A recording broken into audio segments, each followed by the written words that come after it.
Number 1. Hebrew has a non-Lan alphabet using its own script written from right to left.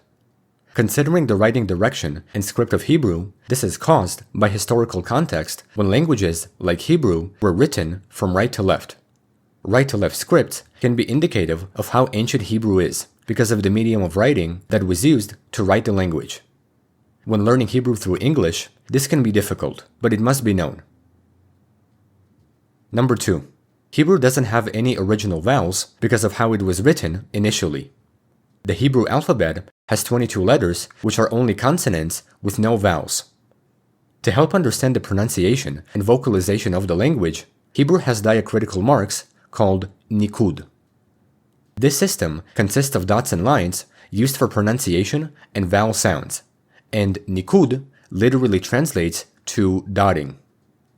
The Niqqud system has diacritical marks, dots and lines, placed on or around Hebrew letters to indicate vowel sounds. This system is essential for accurate pronunciation and understanding of the text. The Niqqud system is very common and is extremely useful when learning the language from nothing. For instance, this word, shalom, hello, uses Niqqud to show vowel sounds, but no vowels are actually in the word, written from right to left. Don't worry about the letters for now. I'll explain them in the next video. It's important to mention that modern Hebrew often omits the Niqqud because readers infer vowel sounds from context and memory. As a native Hebrew speaker, I can tell you that the Niqqud is used for the first years of learning Hebrew, but after using it for a while, eventually the system is omitted, because by then you get used to context and familiarity with word patterns. To read Hebrew without the Niqqud, it can take years of memorization and accommodation with words, letters, and sounds. When learning Hebrew out of nowhere, this can be very difficult to understand, but I will try my best to make your learning very simple. For beginners, it's way better to start learning Hebrew with the Niqqud, but soon you'll have to read Hebrew without the system, just like native speakers. Number 3. The Hebrew vocabulary is deeply rooted in roots and patterns. This means that a root of a word can be formed, typically, from a set of 3 consonants that carry a core meaning. In this manner, Hebrew words are built by applying a root to morphological patterns. For instance, let's take these 3 consonants: kaf, taf, bet. Kaf, taf, bet. The rooted sounds are k, t, v. K, t, v. Considering the letters, their combined patterns with the Niqqud can generate different words that all carry a core meaning. Katav, katav, he wrote. Kotev, kotev, he writes. Michtav, michtav, a letter, noun. Ktiva, ktiva, writing, noun. The pattern of k, t, and v comes from the same root, which gives a definitive meaning across all of these words. This is contradictory to English, where a pattern, like he eats, he is eating, he ate, and he has eaten, adds letters and may completely change a word. In Hebrew, the same root letters are preserved, and it matters because once you know the root, you can predict the meaning of many related words. This makes vocabulary learning highly efficient once you understand the system. A different example is with these letters. Samech, pei, resh. Samech, pei, resh. The rooted sounds are s, p, or f, and r. And in this case, the pattern of the letters can mean completely different things depending on the Niqqud. So the same letters can form different words depending on their vowel sounds. Sefer with a f sound. Sefer, book.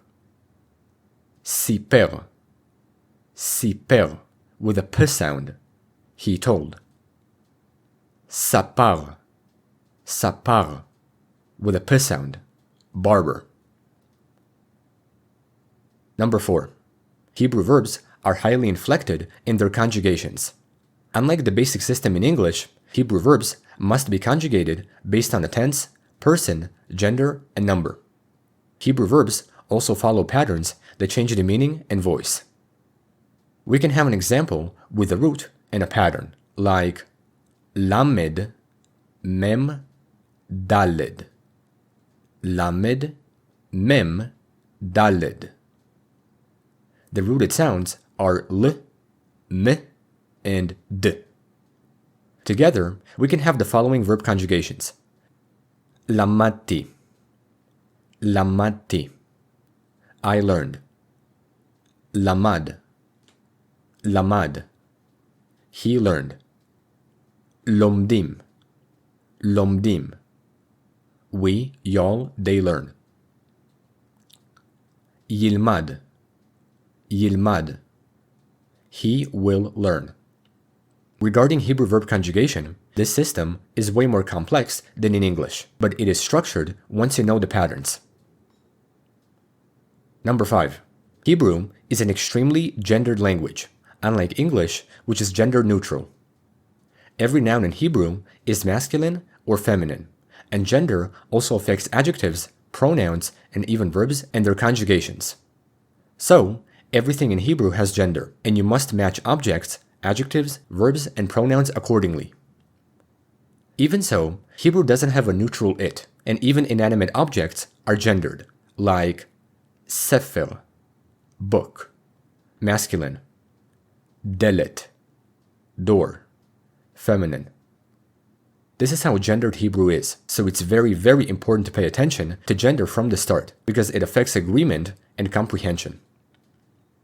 For instance, Hebrew has the following pronouns. Ata, at. Ata, at. This is a pronoun, and it means the informal you, but Hebrew has two genders for the word. Ata, you masculine. At, you feminine. When using the pronouns in context, especially in the present and past tenses, their verb conjugations will be different because the language is gendered. In the present tense, we can have a phrase like Ata lo yodea. Ata lo yodea. This phrase means you don't know, masculine. But when the pronoun is feminine, even the conjugation is different. At lo yodaat. At lo yodaat. You don't know, feminine. Now, let's put the sentences in the past tense. Ata lo yadata. Ata lo yadata. You didn't know, masculine. At lo yadat. At lo yadat. You didn't know, feminine. Notice how in both phrases, the same letters with a rooted pattern are used, but they're distinguished by the Niqqud. Yadatta, yadat. Yadatta, yadat. This is how the Niqqud affects gender, so it's very, very important to know. Number 6. Hebrew has a prefix when making a definite noun. In English, there are definite and indefinite articles, which are separate words, but Hebrew has a prefix to make a definite noun. Essentially, Hebrew doesn't have any indefinite articles because nouns are said as they are, but a prefix can technically be considered a definite article to make a noun sound definite. For instance, sefer means book or a book, but ha-sefer means the book because the prefix ha is directly attached to the word. This concept is easy to spot once you know the rule. Number 7. When it comes to Hebrew pronunciation and its sound system, some of its consonants are guttural, meaning they're produced in the throat with a harsh sound. Although Hebrew letters will be explained in the next video, it's worth mentioning some of them here so that you can know their true pronunciation. Some letters are chet, chet. Not chet, chet. Ein, ein. Not ein, ein. Resh, resh. Not resh, resh. Within this rule, Hebrew has an additional concept from the Niqqud that is very important to know. Along with guttural consonants, Hebrew letters can change sound based on the dagesh.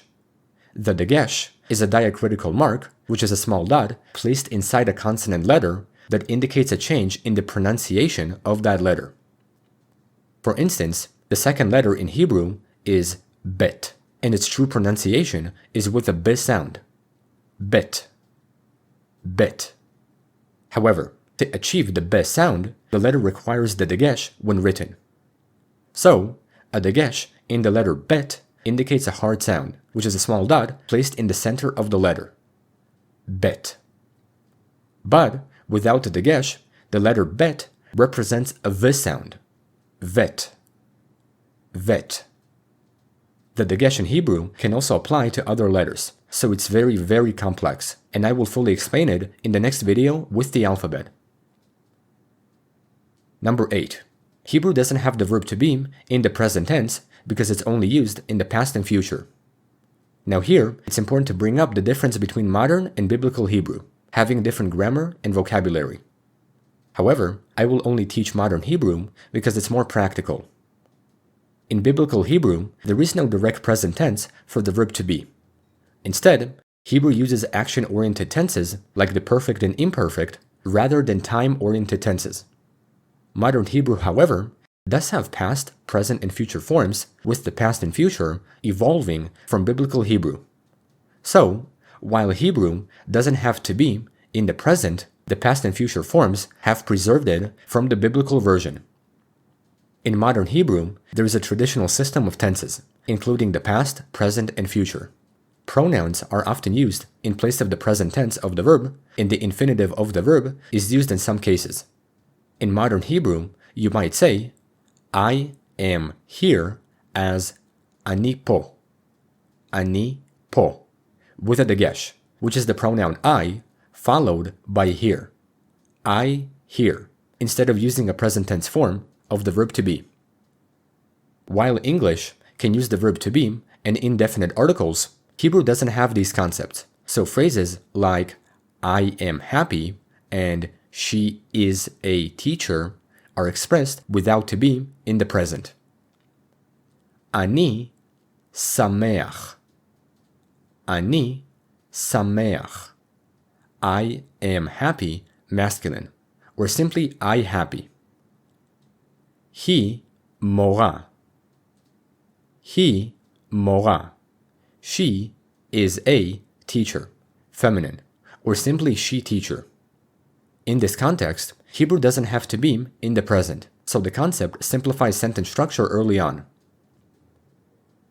Number 9. Hebrew doesn't have any perfect tenses, like English, and it doesn't use any auxiliary verbs to form complex tenses, like the perfect and progressive.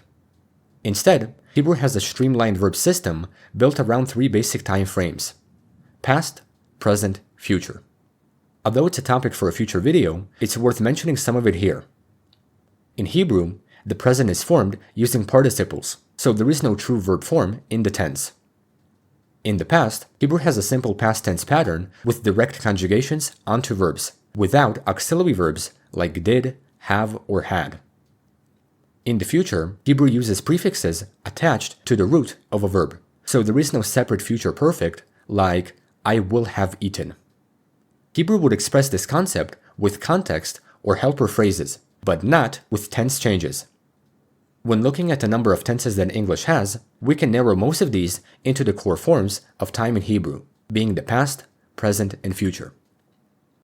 Essentially, Hebrew can express some of these ideas, but not grammatically through tenses.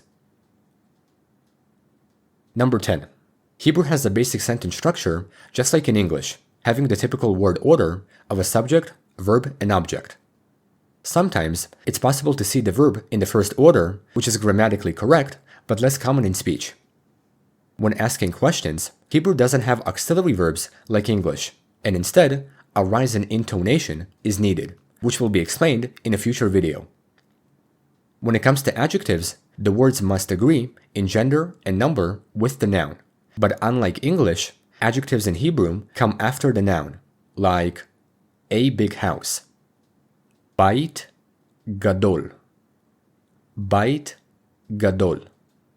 House big. Number 11, and this is the most important concept. Hebrew has two major forms of writing when it comes to its alphabet, a typed script and a written script.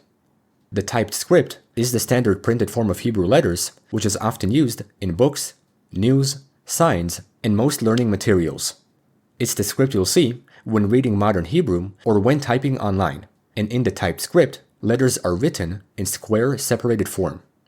For beginners, the typed script is the one you start with, but over time, you will transition to the written cursive one.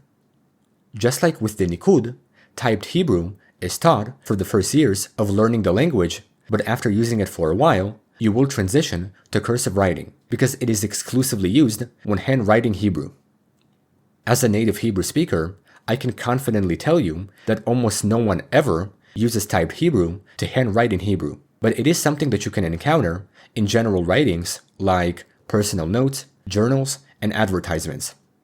To actually start using handwritten Hebrew, it can take years of practice because of how complex the cursive writing is. So for beginners, it's way better to start with the typed script. Handwritten Hebrew is very, very different from typed Hebrew because each letter is rounded and flowing, and it's used by native speakers for exclusively handwriting. This writing is taught after you already know the typed writing, along with the Niqqud, because at that point, every word will change to cursive letters, and by then, you intuitively should know word patterns, considering that the handwriting script is mainly shown without the Niqqud. To understand this concept, years of practice are needed, but I will try my best at simplifying this idea, because I will show the cursive alphabet near the end of the Hebrew language. Along with the cursive script, Hebrew also has 5 letters that change their shape when appearing at the end of a word, in both forms of the alphabet. These are called final forms, or sofit letters, meaning ending letters. Such letters appear very commonly and only at the ends of words, and they will be explained in the next video. Considering the shapes of Hebrew letters, it's also important to mention that Hebrew doesn't have a distinction between lowercase and uppercase letters. This is a concept that we're highly used to in many languages, especially English, but Hebrew doesn't have lowercase and uppercase forms of letters. Hebrew uses a consistent set of letter shapes regardless of their position in a word. This function is mainly affected by historical development, where Hebrew has a consonantal alphabet with vowel sounds represented by dots and lines. Thus, uppercase and lowercase distinctions are not essential in the language. In summary, typed Hebrew is the foundation for reading, appearing in dictionaries, books, menus, and street signs, which is easy for beginners since it's uniform and widely used. Still, once you know reading and writing in typed Hebrew, you can move on to cursive writing without the Niqqud. Use the natural handwritten writing, especially by native speakers. As a final note, I would like to indicate a specific point regarding translation in Hebrew. Because Hebrew is so complex, it's very, very difficult to find an accurate Hebrew translator that can help in translating words correctly. And when learning Hebrew from nothing, a translator is a must. I tried my best to find a really good one, and even then, some adjustments were needed. Considering the Niqqud and cursive writing, one translator particularly can be found on this website, nakdan.dicta.org.il. It's accurate with the Niqqud having correct dots and lines, but the drawback is that it only allows you to type in Hebrew without the cursive script or any form of pronunciation. I will use it when showing and explaining the Niqqud. When you need to use it, I would advise installing the Hebrew language pack on your computer or phone so that you can type in Hebrew. Another useful translator can be found on this website, Do It in Hebrew, which is a free online Hebrew dictionary website. You can type in Hebrew in English, and the translator allows you to translate in both languages with correct letters on your keyboard. You can even find an app of the translator in the Google Play Store on your phone, so you can download it. However, while it does have the function of the Niqqud and cursive script, these options are sadly locked, and the only way to get them is to make an account and become a paid member. You can do it if you want to, and if you're really dedicated to learning Hebrew, but I would advise using this translator and putting your text in the other one to check the Niqqud, or again, installing the Hebrew language pack on your device. Although the cursive script is limited and it's very, very hard to find a translator that can show that, it's something I'll explain at the end of the Hebrew language. 1, because that's when usually people learn it, and 2, by then, I will probably find something that can accurately show cursive Hebrew letters. Still, I will highly use both translators when explaining Hebrew concepts, especially the Niqqud, and both translators will be linked in the description under every Hebrew video I do, including this one. So, this is everything you should know before learning Hebrew.